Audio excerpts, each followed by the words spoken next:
End of the measures? The UK economy is stalling because of workers in quarantine. And the government intends to make vaccination certificates mandatory from the end of September. Since the beginning of last week, there is a new word creation in Great Britain, pingdemic. According to statistics from the National Health Services of England and Wales, quoted by the British Daily Guardian, among others, it pinged just over 600,000 people in the week to July 14th. This is not a happy event for those affected. On the contrary, it's a warning from a mobile phone app issued by the NHS healthcare system, according to which you have been in the immediate vicinity of a COVID-19 infected person and must therefore go into quarantine. British Prime Minister Boris Johnson is currently in corona quarantine. From his government palace or residence in Chequers, he observes the course of the so-called Freedom Week in England. And what can you say? Things are not really going smoothly. The nightclubs that have been open again since Monday are very well filled with young partying people. But the dramatic increase in the number of infections is also a concern for Boris Johnson, an advocate of the herd immunity theory. Around 50,000 new COVID cases are currently reported daily in the UK. The UK Ministry of Health expects an increase to 100,000 new cases per day within a few weeks. Over 600,000 pink people, that is, hundreds of thousands of wage earners who are in quarantine and do not appear at work. Some industries were already in distress without COVID. According to the Road Haulage Association, there is a shortage of 100,000 truck drivers in Great Britain in the transport sector. You heard that from me several times already. In part, this is a Brexit effect. Many Eastern European drivers returned to their home countries after Great Britain left the EU. But the pandemic is also making its contribution. Supply chains are under increasing pressure. Supermarket shelves sometimes remain empty because around 30% of the workforce in warehouses and supermarkets are in quarantine due to corona. For the same reason, some car factories, for example those of Nissan and Rolls-Royce, have had to temporarily stop their production. Things are only going a little better in the restaurants that have just opened.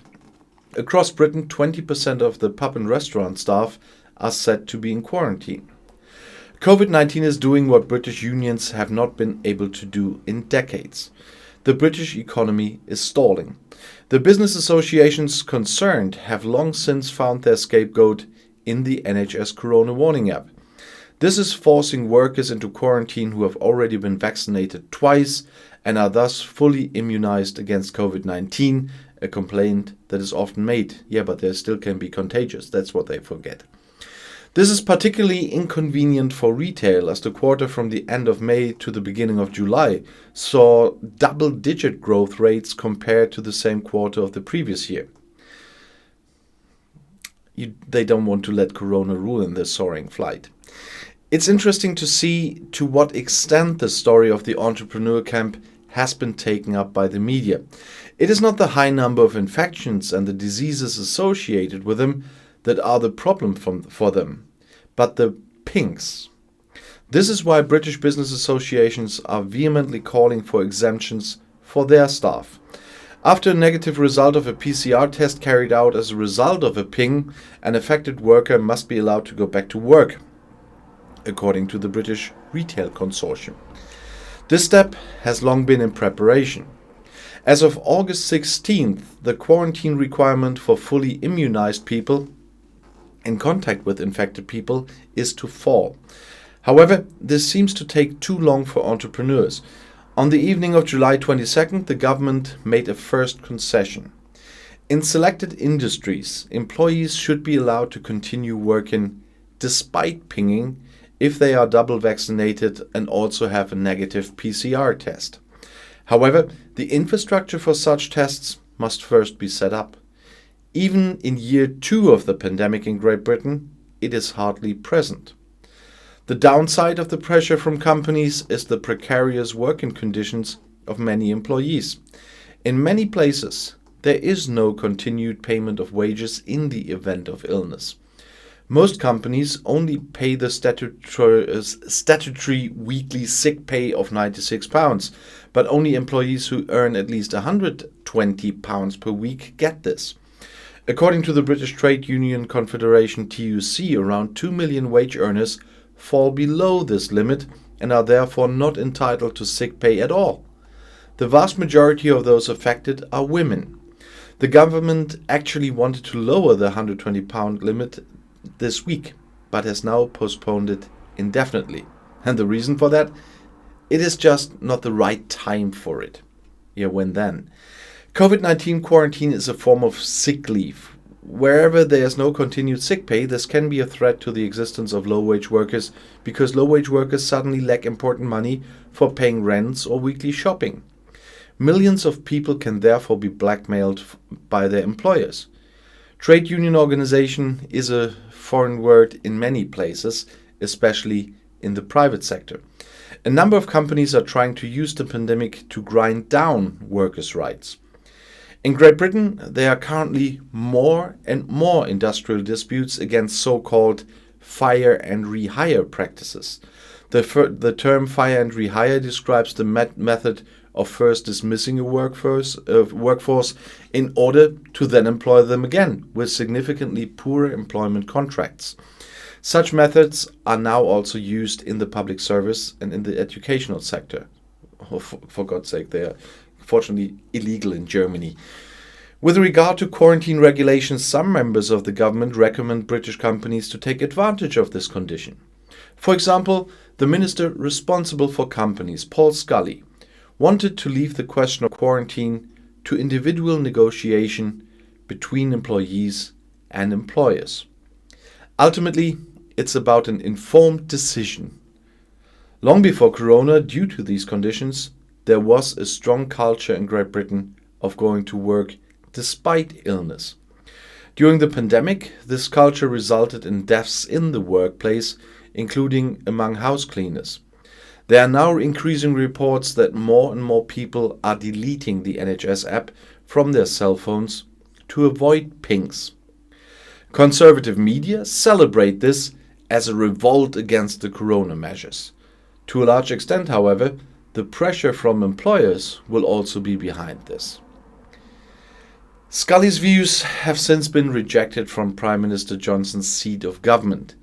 There, they stick to the concept of self-isolation as an indispensable part of fighting pandemics.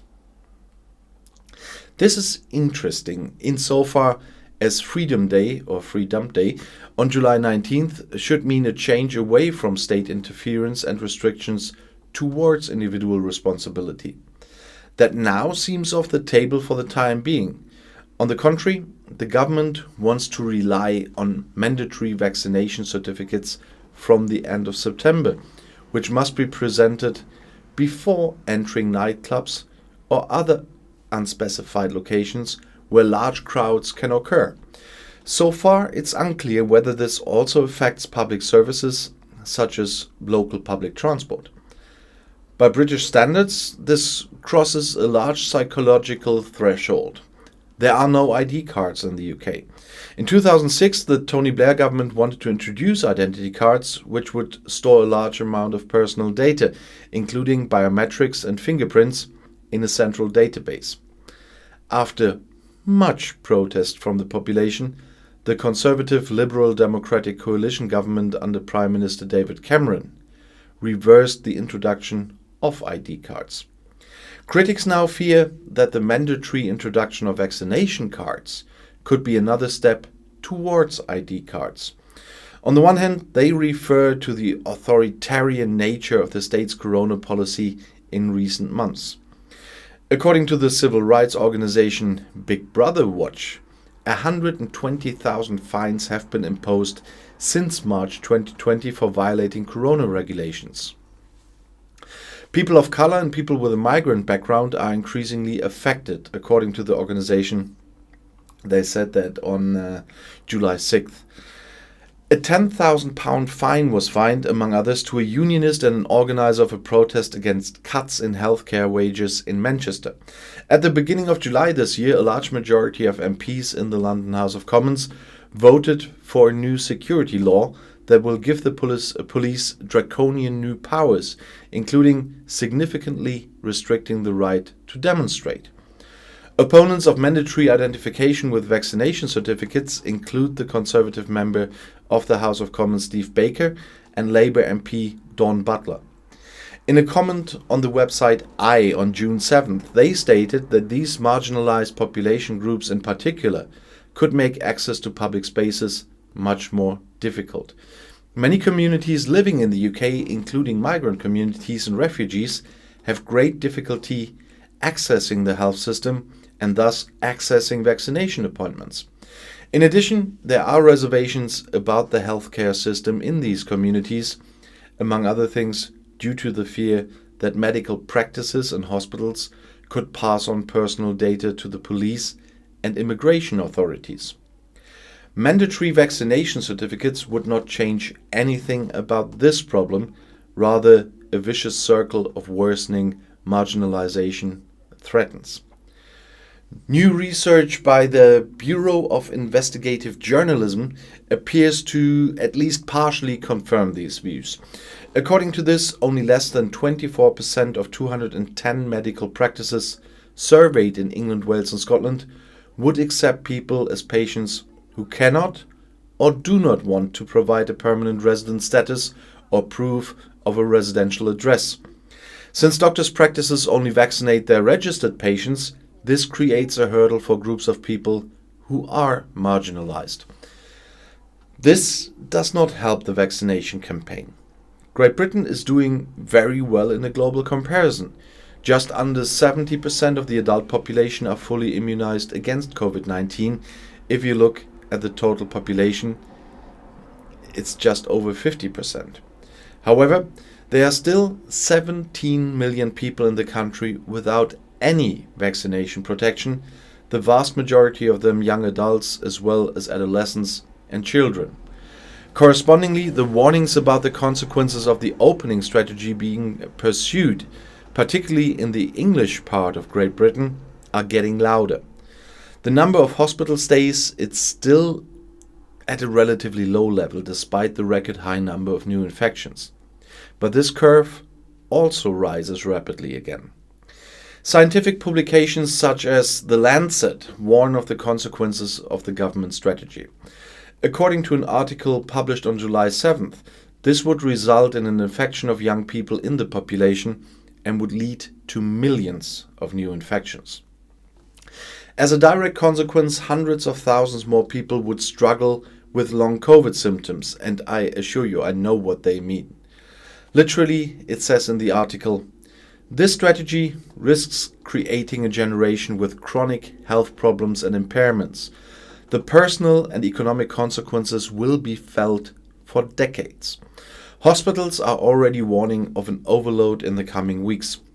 These fail anyway in the effort to work through long waiting lists due to operations from the previous year that were postponed by Corona.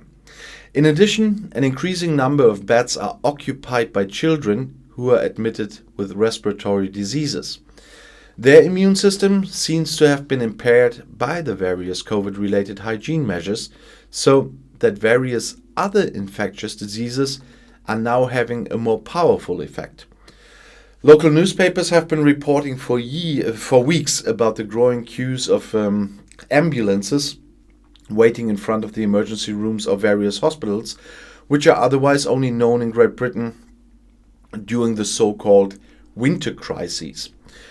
One question is whether and for how long healthcare workers will continue to play this game. Wage negotiations are currently underway in the UK NHS.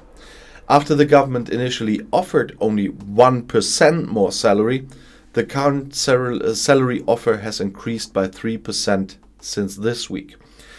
Not least because of pressure from their members. However, the vast majority of unions in the health sector are calling for increases in the double-digit percentage range. Basic structures such as the NHS Workers Say No are demanding 15% more wages and have since announced a major demonstration in London. Well over 800,000 people have signed a corresponding petition. For a long time, a wage strike in the English health system was unthinkable. Now it's in the air. And I'll see you in my next video. Bis gleich.